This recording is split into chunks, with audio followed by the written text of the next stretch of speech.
Hello everybody, my name is Dratnos and welcome to This Week in Mythic Plus. This week's affixes are Fortified, Inspiring, Storming, and of course Prideful. This is not one of the best Fortified weeks on the calendar, but it is still a Fortified week, so it's in kind of that middle to slightly better than average range for the purposes of pushing high keys. You will see some teams doing a little bit of that this week, maybe, but it's not that great of a week compared to some of the other Fortified weeks on the calendar for that purpose. Inspiring in several dungeons kind of throws a wrench in the plans. It's not like it's impossible to deal with, but if over the course of a dungeon there's like 5 or 10 times that you have to CC something and kill it later, or focus damage into something, focusing damage usually isn't going to cost you too much time, but CCing something and killing it afterwards often does, and so that makes the timer pretty tight. Not to mention storming being something that can be a bit of a problem too, although that affix is more of something that can be mitigated with good play and with not bringing very many melee, which is a theme of several affixes this expansion. One exciting thing that is coming this week, though, is the Raider.io Break the Meta event. So if you haven't heard of this, Raider.io is running this event where any of the bottom half of specs by popularity in 10s or higher keys can compete in this, but you have to have the whole team of these less popular specs. So here's the list of them. It was generated by just looking at these graphs and picking the ones that were the bottom half for each of the roles. So like your healers, you can only play Disc Holy or Mistweaver. Tanks could be Blood, Brewmaster, or Prot Warrior, and then these are all the DPS specs that are eligible for it. And if you make a full team of 5 of these, which is a little sketch in a couple spots, but if you can do that, depending on which keystone levels you can do, you can get some cool prizes here, like some game time, or store mounts or store pets as well. And even if you're only doing like 15s, if you do 15s fast, then you can get pretty good prizes for it too, because they're all the different brackets based on key level. So I'm going to probably be doing a little bit of this coming week, maybe as Assassination Rogue or something like that. But it's a cool little thing that people might be doing this week because it is a little bit less of that kind of prime push week real estate, even though it is a Fortified week. So that's something that is happening. If you're interested, I wrote a little article on Raider.io about all of these different specs and what their strengths are. So I'll link that in the description below if you want to have some further reading. But that's not what this video is about. This video is about This Week in Mythic Plus and preparing you for the keys this week. So let's talk about Inspiring, because Inspiring is really the affix that you're going to be pulling around and deciding what to do with, and it's not something that I can really help that much with in the route making side of things, because as always, you can get all my routes at Raider.io every week. Those will be in the description as well, one with and without skips for each dungeon. And with Inspiring, okay, so one thing worth noting, as long as you set the affixes to an Inspiring week, MDT will show you which mobs are inspiring in a pull, right? It'll be the mobs with the little yellow circle around, so like this Headless Client here, this Volatile Memory here are inspiring. So that can be useful for planning, but most routes are not going to like fully explain exactly what you're supposed to do with every single inspiring mob in every pack, because that is going to depend hugely on what your group composition is capable of doing. So there's a couple different kind of core strategies for dealing with them. In a pull like this, you've got this Adelaide High Priest that is surrounded by 2 Deathwalkers. The Deathwalkers don't do any casts or anything that you need to CC. Obviously, stunning the Blade Storm is nice, but it's not important. This pull you just handle like normal. You just pull it, don't do anything weird around Inspiring.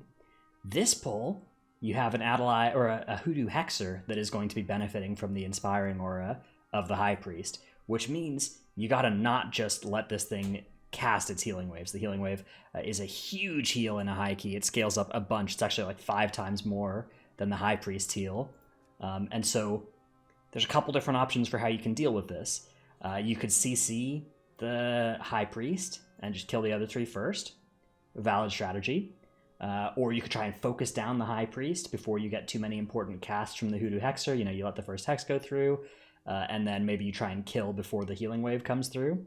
Depending on the key level, depending on your damage, might be possible. Or you can try and do something like fight this pack and then knock the High Priest out to kick the healing wave, and let the other Hoodoo Hex or Cast go through, right? You let the Hex go through and you dispel it. That's something that is also really good, and it's a faster strategy than CCing the High Priest out. And that's something I would recommend if you have access to specs that can do that kind of knock management. So we're looking for effects like Ring of Peace, like Typhoon, like Thunderstorm. Any of these kind of things can be really, really, really good this week because they save you so much time on these pulls when you can use them to fight an inspiring mob with the pull rather than being forced to crowd control it. So those are kind of the broad types of inspiring packs you'll see. There are a couple of others you'll find in dungeons like Theater of Pain and Spires of Ascension, where like you have an ancient captain that's inspiring, and in this case, there's really no profitable way to like this. You know, when there's a huge priority target that is inspiring, you've kind of got a couple of bad options here, right? Because like, you know, normally you might want to like AoE stun these arbalists or whatever and reduce their damage that way. Or, you know, CC. So, but this is a pack where you already can CC the captain and fight the other 4 first. So that might be the option that you'd want to go for in this pull, or you might want to focus damage into the captain. And note that it's not about like interrupts or anything in this case. It's just about stuns, mob control, and the fact that the already dangerous mob has the inspiring aura on it.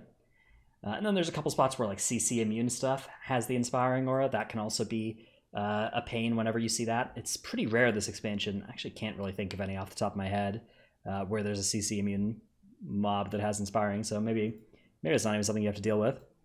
And yeah, so that's the main thing that I'd be on the lookout for. It looks like MDT is a little bugged right now in here because it doesn't say which of these is going to be inspiring, but all of these are crucial pulls for dealing with inspiring, and the best answer really does depend on your group comp, and it depends on how much damage you can do. In general, over the course of a dungeon, if the keystone level is high enough, you've really got to start taking some risks with how you do inspiring. You can't just CC something and kill it later all the time. Also, depending on the route, you can potentially do something creative. Normally, it just matters when the pride spawns based on pulls, but sometimes you can do something like CC an inspiring mob that is not dangerous, but that is protecting dangerous casts in the pull. And you kill all the dangerous mobs, and then you spawn a pride, and you cleave down the inspiring mob with the pride. That's something like this pull here.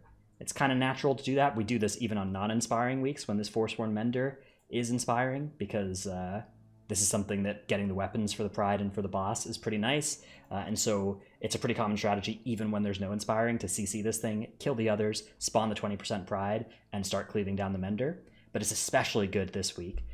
None of my routes have made adjustments to like plan to do that on later pulls, but if you're interested, you want to go through with a scalpel and try and look for ways to set that up. If you have a group that's interested in doing it, it's often a really good way to mitigate one of those mobs when those conditions are met, when you have the conditions of a mob that is not dangerous but is inspiring and protecting other dangerous mobs. The other affix you got to watch out for, of course, storming. There's not really too much dungeon by dungeon stuff about storming to note, except for it is worse in these narrower dungeons like Sanguine Depths, where you have less space to move and your camera's all constrained. Particularly like in this ring area, you'll often have really few safe spots to be standing.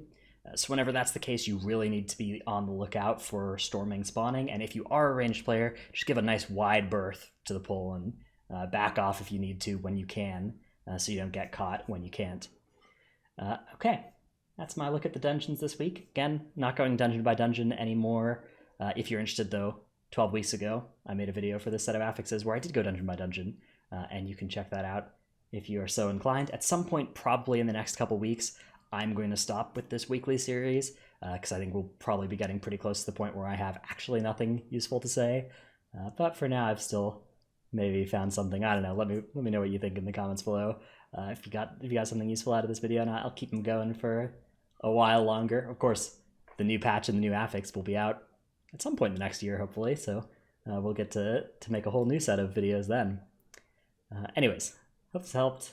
Hit like and stuff. Check out my Twitch stream, twitch.tv/Dratnos. Thanks everybody for watching. I will see you in the next one. Bye.